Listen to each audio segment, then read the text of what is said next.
Magandang araw mga kaibigan. Breaking news lang ito. Pasensya na kayo, nagabiyahe ako. Post ni Elmer Hugalbot. Sabi niya, breaking news.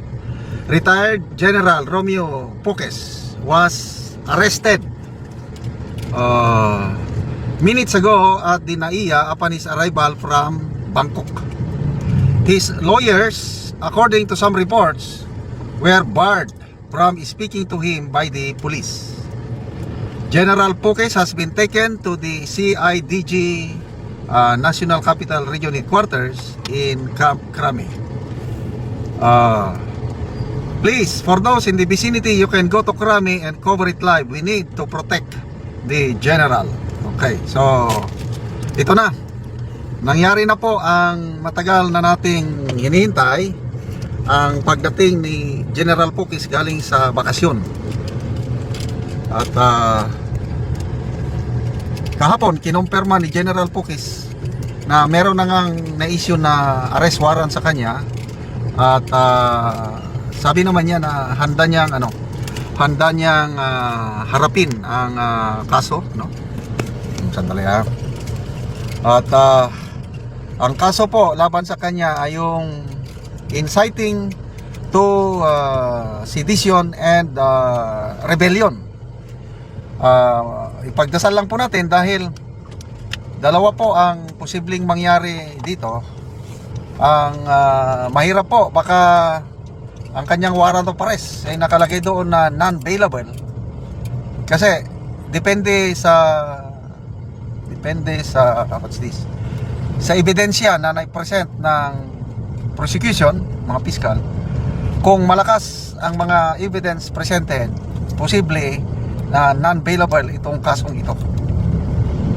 So kawawa naman si General Poques kung non-bailable, magtatagal siya sa kulungan habang nililitis ang kanyang kaso.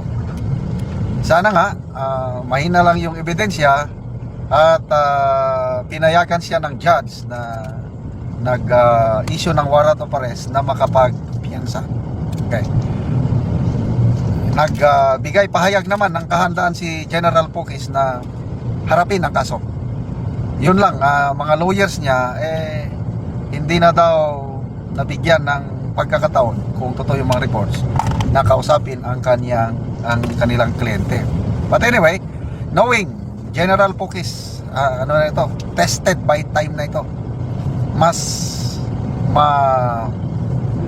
malala pa yung pinagdaanan niya. Kasi nung nasa serbisyo pa, halos sabay kaming pumasok sa military service. 1981 siya, ako 1983. Kalakasan pa noon ng mga communist rebels. At laking tulong sa amin itong mga Air Force pilots. Kasi sa mga enkwentro namin noon, pag nakakatawag kami ng air support, talagang nakaka-advantage ang mga ground troops. So ito, bemedaled officer itong si General Poques. Marami na siyang pinagdaanang labanan sa mga komunista. At ito, legal lang ito. Baliwala, wag po tayong mabahala. Basta importante lang yung makakuha sana siya ng yung piyansa available. Na sana within this day, kasi depende yan sa bilis ng proseso Kung mabilis ang proseso, dinala siya sa PNP, kunan ng mugshot. After mugshot, then dadalhin na sa korte yung piyansa.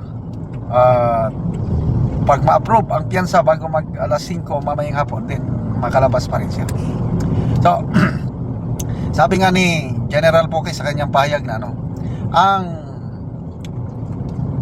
korupsyon ay hindi nabubuhay sa kapangyarihan. Nabubuhay ito sa katahimikan. Kaya sabi niya, wag po tayong manahimik. Kaya makita nyo yung picture na naipost ni Elmer Hugalbot, nakataas yung kamay niya. Talagang malaban.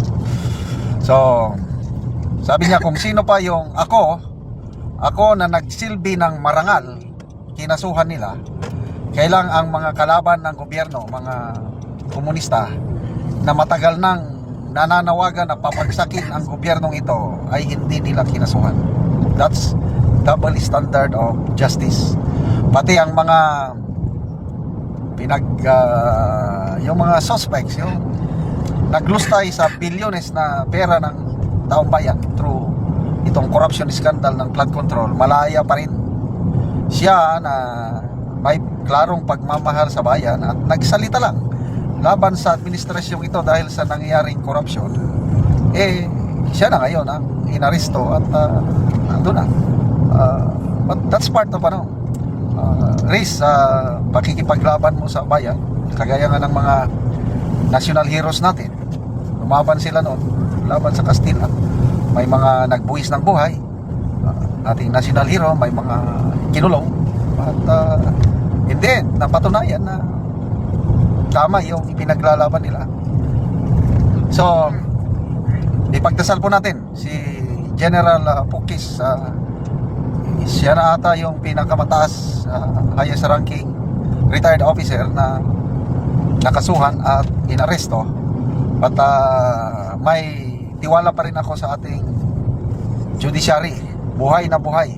Marami tayong matitinong mga judges na handang magbigay ng patas na interpretasyon ng batas. At alam ko, malalampasan ito ni General Pukis.